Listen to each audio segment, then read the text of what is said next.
So what about now then?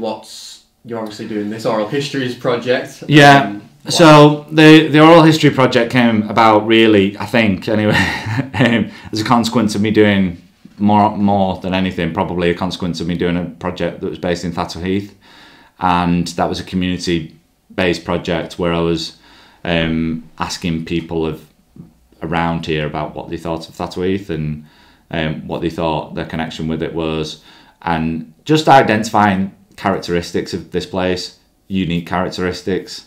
And so I thought, well, I'll do some photographs and then I'll go around and interview people, because I've done that a lot of the time in my other projects. As part of, even when I'm doing photographic projects, I'm more often than not interviewing people about, like, because I think it's important, you know, if you're going to do a photographic project, I think it's really important that you at least speak to people and get a sense of, because more often than not, the stuff that I'm doing is about a community, so it's like, it would be bizarre not to actually speak to people.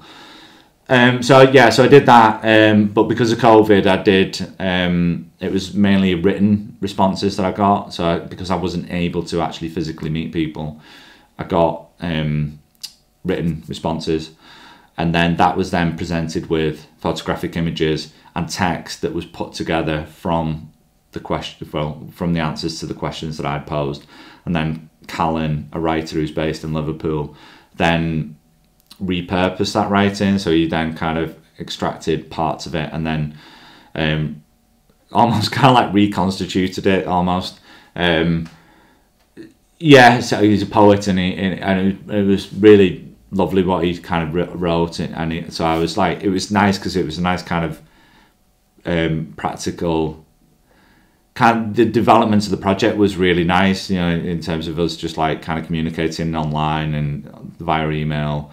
We didn't actually physically meet each other through the process of putting the project together, so, and in a lot of ways that was quite nice. And I was doing a project at the same time where I was working with a writer again, and yeah, so that kind of creative process I really liked. You know, that was really interesting.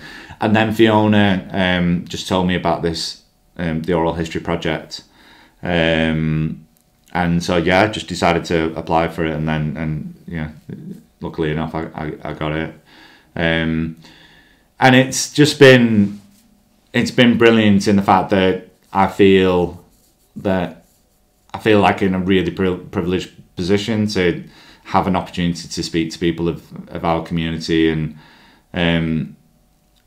to document it in a way that is potentially quite unique, because I don't think there's, well, as far as I'm aware, I don't think there are any video oral history recordings within the archive.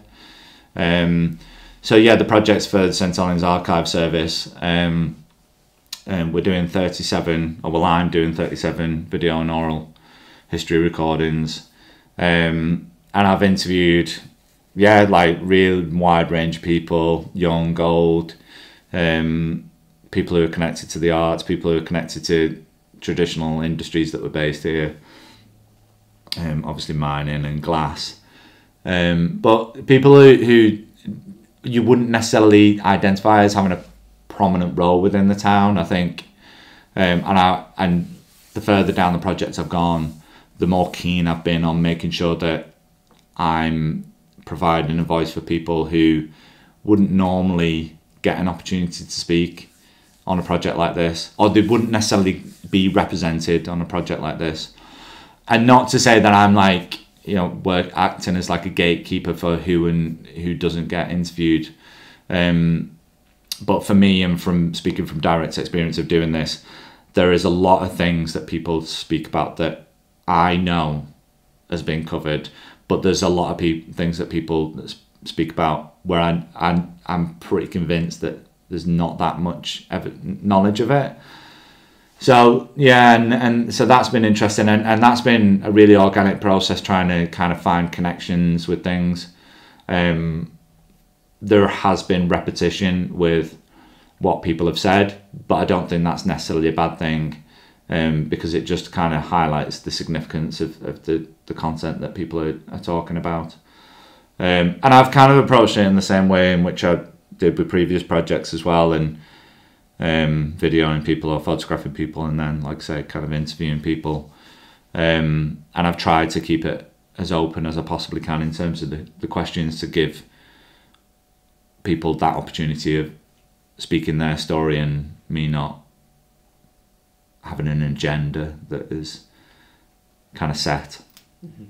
And we spoke, like you mentioned, about the cultural identity of the town and stuff. Have Yeah. you spoken to that many people? You talking about the repetitions, is any like attitudes or themes or anything stood out?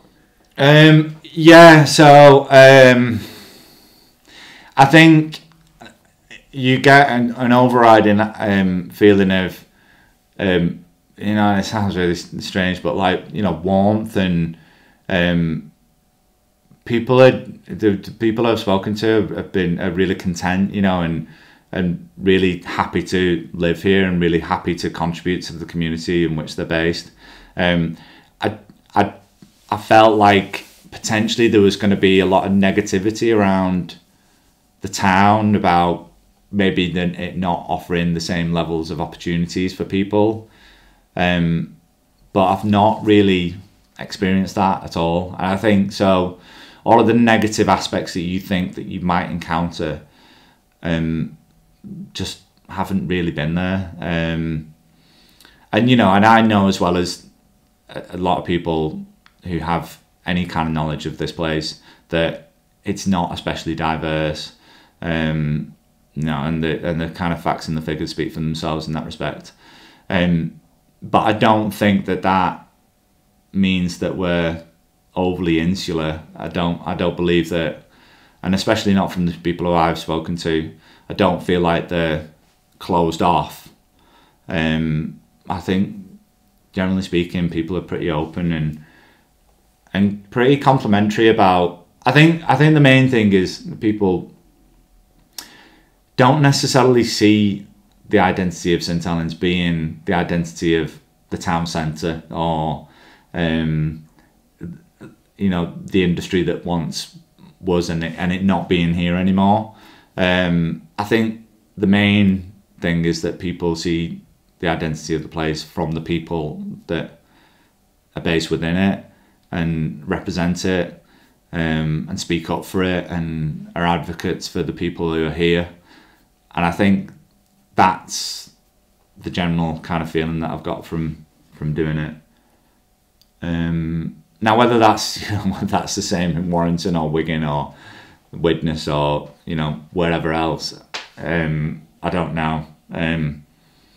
But that's just kind of what I've picked up. And I think and like I've said to you before, I think what's helped through the whole process is that I'm from here. And so when people are talking about things that, you know, may not have, you know, things that have gone away since like the 60s or the 70s, at least I have some kind of understanding and some kind of knowledge of that. And I think that's really helped.